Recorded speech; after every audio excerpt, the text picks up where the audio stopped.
جب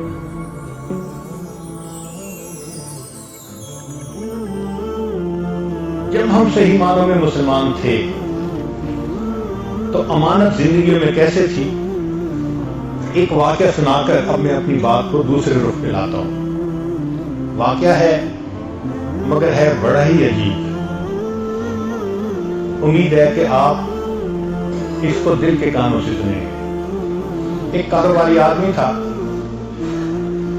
بیوی تھی، نیک تھی، خوبصورت تھی، اچھی زندگی گزر رہی تھی، مگر اس کا کام ایسے تھا کہ اس کو کراپ خریدنے کے لیے دوسرے شہر میں جہاں فصل ہوتی تھی 3-4 مہینے وہاں جا کے رہنا پڑتا تھا اجناس خریدنے کے لیے۔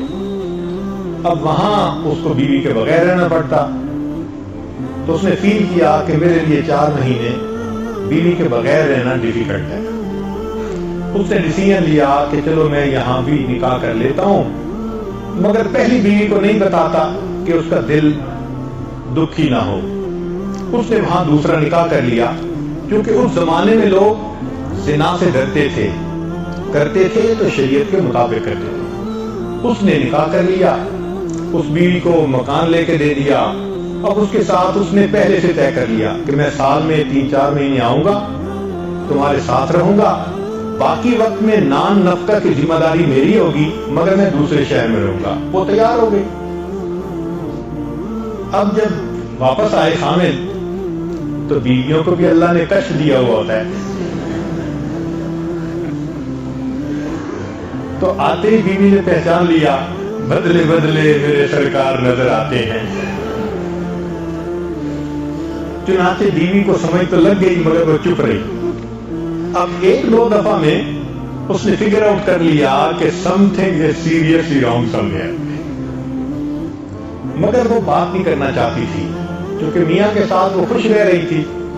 اس نے ایک بوڑھی عورت کو بلایا اور اس کو کہا کہ تجھے میں اتنے پیسے دوں گی، میرا خامد فلاں شہر میں جاتا ہے تجارت کے لیے، 3 مہینے وہاں رہتا ہے، ذرا جاؤ اور وہاں کی جا کے مجھے خبر لا کے بتاؤ۔ اور وہ بڑھیا سمجھدار تھی، وہ گئی اور اس نے جا کے 5-7 دن میں پورے رات کو کھول لیا۔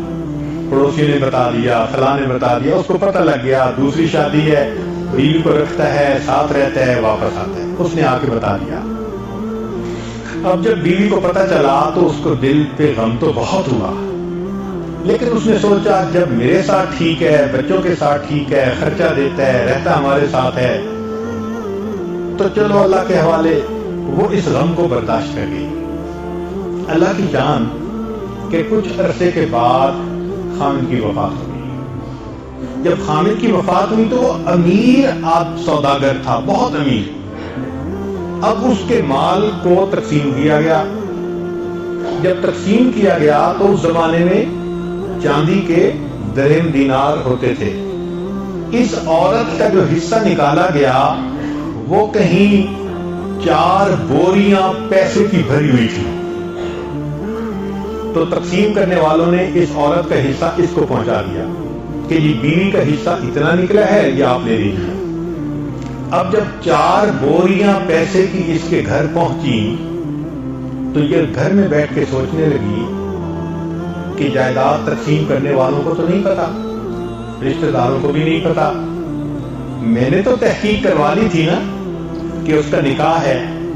اس کا مطلب یہ کہ اس کی ایک بیوی نہیں تھی، اس کی 2 بیویاں تھیں، تو یہ 4 بوریاں میرا حق نہیں، اس میں سے 2 بوریاں دوسری بیوی کا حق ہے۔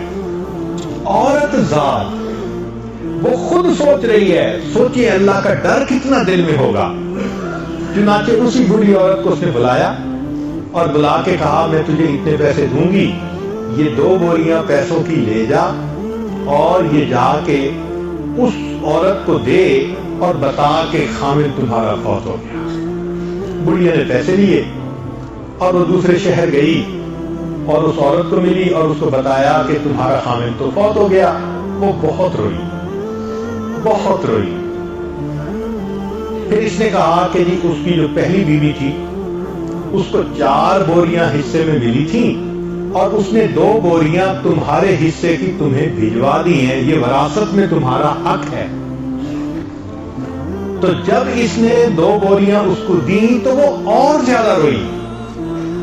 اس نے کہا اتنا کیوں رو رہی ہو؟ اس نے کہا کہ یہ بوریاں میری طرف سے لے جاؤ اور اس پہلی بیوی کو واپس کر دو. اس نے کہا کیوں؟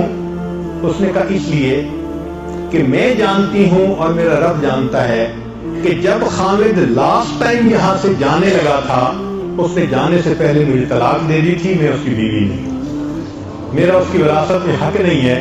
یہ 2 بیویاں پہلی بیوی کا حق ہے. اللہ اکبر کبیرہ. جب ہم صحیح معنوں میں مسلمان تھے, عورتیں مال کے بارے میں اتنا اللہ کا خوف کھاتی تھی. آج کے دور میں تو مرد مال کے بارے میں اللہ کا خوف نہیں.